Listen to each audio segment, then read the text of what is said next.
ప్రారంభం. భారతదేశంలో అత్యంత శక్తివంతమైన శైవ క్షేత్రాలలో అరుణాచలం ఒకటి. తమిళనాడులోని తిరువణ్ణామలై జిల్లాలో వెలసిన ఈ దివ్యక్షేత్రాన్ని సాక్షాత్తు శివయ్య స్వరూపంగా భావిస్తారు. పంచభూత స్థలాలలో ఇది అగ్నితత్వానికి ప్రతీక. అరుణ అంటే ఎరుపు, అచలం అంటే కదలకుండా ఉండే కొండ, అంటే అరుణ వర్ణంలో వెలిగే కొండ అని అర్థం. ఈ క్షేత్రాన్ని భక్తులు తిరువణ్ణామలై అని కూడా పిలుస్తారు. పరమశివుడు అగ్నిలింగంగా మారిన కథ, పురాణ నేపథ్యం. సృష్టి ఆరంభంలో ఒకసారి బ్రహ్మ, విష్ణుమూర్తులలో తమలో ఎవరు గొప్ప అనే వివాదం వచ్చింది. అహంకారంతో ఉన్న వారిని నివారించడానికి పరమశివుడు ఆది అంతం లేని అగ్ని జ్వాలగా, జ్యోతిలింగం వారి ముందు ప్రత్యక్షమయ్యాడు.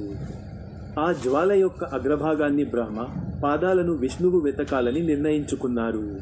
విష్ణువు వరాహ రూపంలో భూమిలోకి వెళ్ళిన స్వామివారి పాదాలను చేరుకోలేకపోయాడు.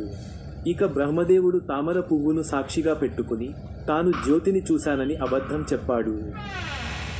బ్రహ్మ అబద్ధాన్ని పసిగట్టిన పరమశివుడు ఆగ్రహించి అగ్నిస్తంభాన్ని శిలగా మారమని శపించాడు. ఆ విధంగా శివుడు భూమి మీద అగ్నిస్వరూపమైన కొండగా, పాదాల వద్ద లింగరూపంలో కొలువై ఉన్నాడు. అప్పటి నుండి ఈ కొండను అరుణాచలంగా పిలుస్తున్నారు. పార్వతీదేవి తపస్సు. ఒకసారి కైలాసంలో పార్వతీదేవి సరదాగా శివుని 2 కళ్ళు తన చేతులతో మూసింది.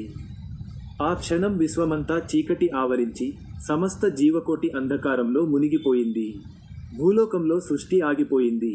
దీనికి ప్రాయశ్చిత్తంగా పార్వతీదేవి భూలోకానికి వచ్చి గౌతమ మహర్షి ఆశ్రమంలో తపస్సు చేయాలని నిర్ణయించుకుంది. అలా పార్వతీదేవి భక్తి శ్రద్ధలతో శివుని గురించి తపస్సు చేసిన ప్రదేశమే ఈ అరుణాచలం. ఆమె కఠినమైన తపస్సుకు మెచ్చిన శివుడు తన 3వ నేత్రాన్ని తెరిచి ఆమెకు దర్శనమిచ్చాడు. ఆ తపస్సు ఫలితంగానే పార్వతీదేవిని తన శరీరంలో సగభాగాన్ని ఇచ్చి అర్ధనారీశ్వరుడుగా శివుడు అవతరించాడు. ఇక్కడ ఉన్న అమ్మవారిని ఉన్నమలై అమ్మన్ అని పిలుస్తారు. గిరి ప్రదక్షిణ విశిష్టత. అరుణాచల క్షేత్రంలో అత్యంత విశిష్టమైనది గిరి ప్రదక్షిణ.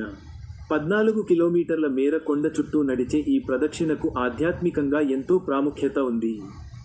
మానవులు మాత్రమే కాదు, దేవతలు, గంధర్వులు, మునులు కూడా సూక్ష్మ రూపంలో వచ్చి గిరి ప్రదక్షిణ చేస్తారని భక్తుల నమ్మకం.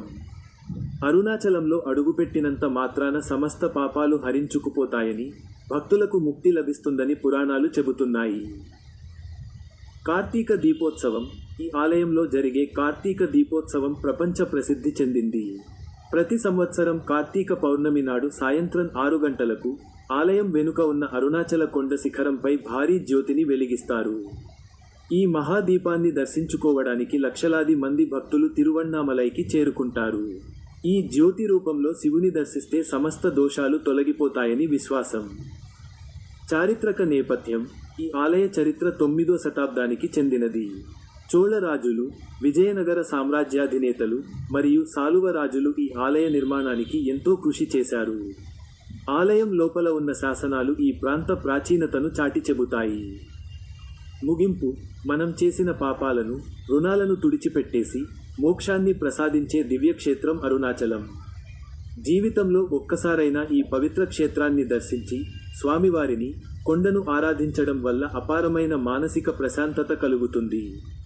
ఓం అరుణాచలేశ్వరాయ నమః.